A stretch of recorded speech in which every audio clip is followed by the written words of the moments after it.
Shalom, halo semuanya. Bagaimana kabarnya hari ini? Apakah dalam suasana hati yang bahagia atau lagi galau? Tapi semoga apapun yang kita alami atau permasalahan apa yang kita hadapi, tetaplah mengandalkan Tuhan dalam segala hal. Karena saya percaya penyertaan Tuhan sangat luar biasa dalam perjalanan hidup kita semua. Oh iya teman-teman, bagaimana perayaan Natalnya kemarin? Pasti asik ya. Karena hari Natal adalah hari yang sangat-sangat kita nantikan, di mana kita dapat berkumpul bersama dengan keluarga kita, teman-teman kita, atau saudara-saudara kita.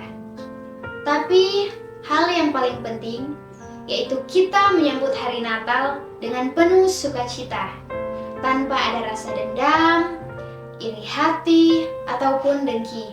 Wah, tidak terasa ya, kita sudah melewati hari Natal. Coba teman-teman bayangkan, jika Tuhan tidak ada dalam setiap proses kehidupan kita, apakah teman-teman masih kuat dan tetap bertahan sampai saat ini? Mungkin tanpa teman-teman sadari, Tuhan selalu membuka jalan saat kita beranggapan bahwa masalah yang selalu datang silih berganti itu sudah tidak ada jalan keluarnya. Tapi nyatanya, kita selalu mendapatkan solusi atas permasalahan yang kita hadapi. Teman-teman, itu bukan karena kuat atau hebatnya kita, tapi itu adalah rencana dan pekerjaan tangan Tuhan, sehingga apa yang menurut kita mustahil untuk terjadi, tapi saat Tuhan sudah bertindak, tidak ada yang mustahil bagi Dia. Tugas kita hanyalah percaya dan beriman kepada Tuhan Yesus.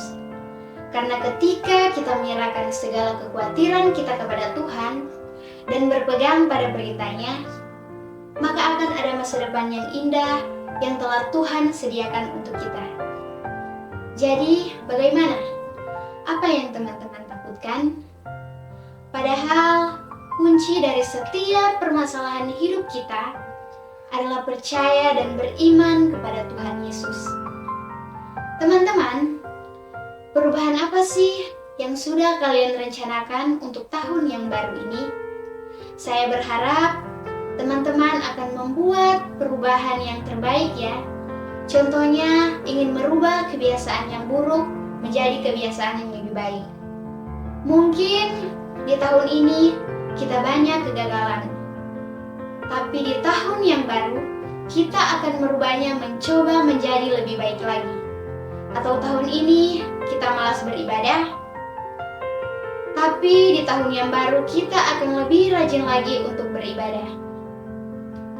Sekecil apapun perubahan kita, pasti akan berpengaruh dalam setiap kehidupan kita setiap hari.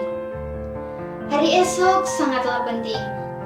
Kebiasaan yang kamu buat hari ini akan menentukan hari esokmu dalam hidupmu. Galatia pasal 6 ayatnya yang ke-7 mengatakan, "Jangan sesat. Allah tidak membiarkan dirinya dipermainkan.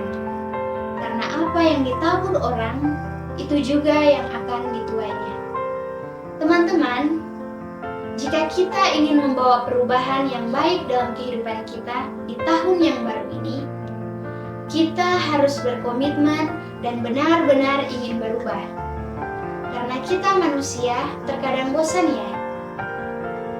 Kalau setiap harinya hanya itu saja yang kita lakukan.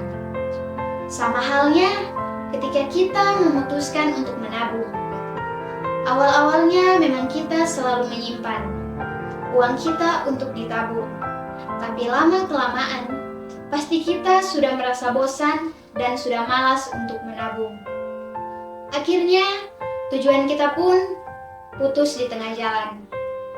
Jadi sekarang teman-teman, mengertikan bahwa perubahan tanpa adanya komitmen yang kuat, kita tidak akan sanggup untuk mencapai semuanya itu. Dan berapa lama lagi teman-teman akan hidup dengan prinsip seperti itu? Apakah teman-teman tidak percaya kepada Tuhan? Apakah teman-teman tidak menghargai setiap pengorbanan apa yang Tuhan berikan kepada kita? Coba pandang sekali lagi, bagaimana pengorbanan Yesus di kayu salib. Jadi, apa yang kamu khawatirkan? Tuhan itu sangatlah mencintai dan mengasihimu lebih dari manusia.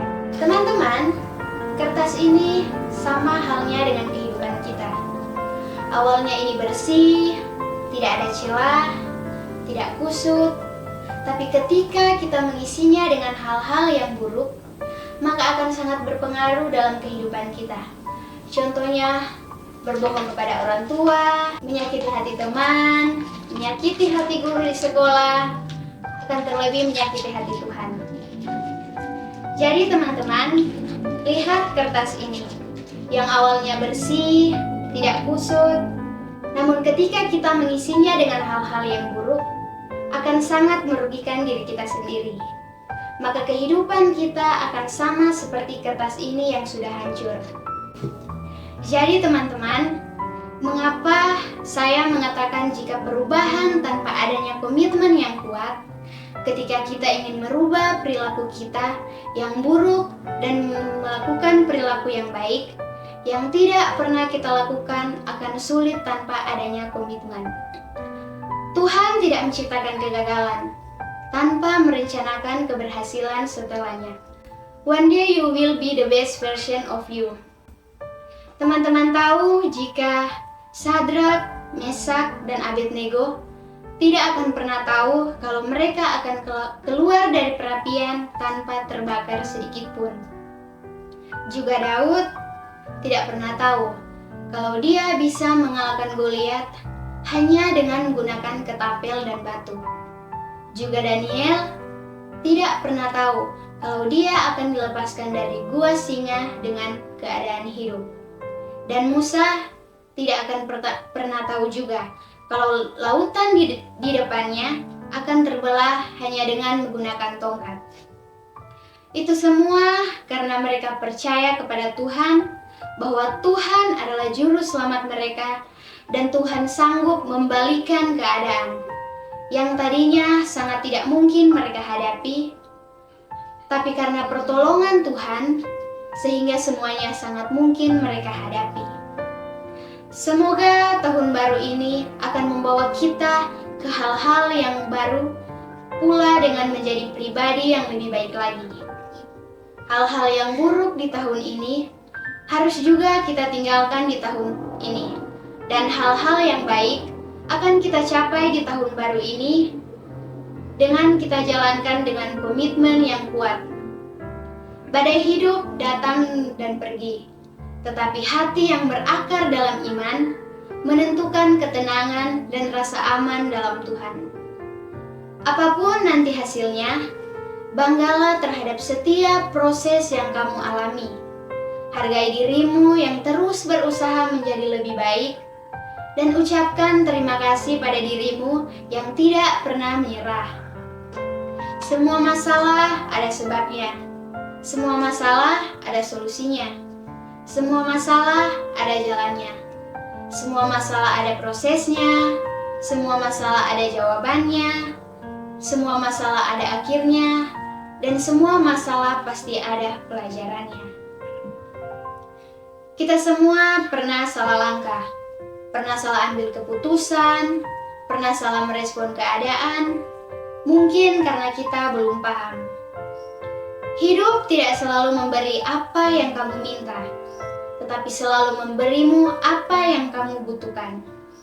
Jadi ketika kita meminta sesuatu kepada Tuhan, dan Tuhan belum mewujudkannya, berarti itu bukan yang kamu butuhkan. Yakinlah kepada Tuhan bahwa Tuhan lebih tahu apa yang anaknya butuhkan.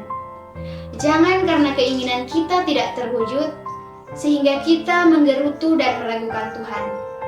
Percayalah kepada Tuhan dan hidupmu akan baik-baik saja dalam kendalinya.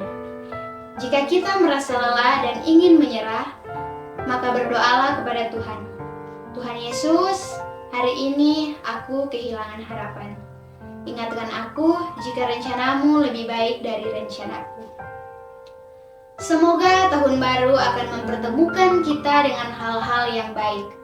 Dan semoga teman-teman dan saya akan menjadi pribadi yang lebih baik di tahun yang baru. Bersyukurlah dengan apa yang teman-teman miliki sekarang. Karena hal yang dapat membuat rasa syukur hilang adalah membanding-bandingkan diri kita sendiri dengan orang lain. Mari membawa perubahan yang baik dalam hidup kita. Saatnya kita menjadi terang dalam kegelapan dan menjadi berkat bagi banyak orang. Berdoalah jika kamu merasa tidak mempunyai harapan. Dan jangan pernah menyerah, sebab Tuhan selalu menyertaimu dalam setiap proses yang kamu alami saat ini. Selamat menyongsong tahun baru 1 Januari 2025. Semoga di tahun yang baru ini kita membawa perubahan yang lebih baik lagi dan selalu mengandalkan Tuhan dalam segala situasi. Teman-teman, sekian sharing kita hari ini. Semoga menjadi refleksi untuk kita semua ya. Shalom dan sampai jumpa.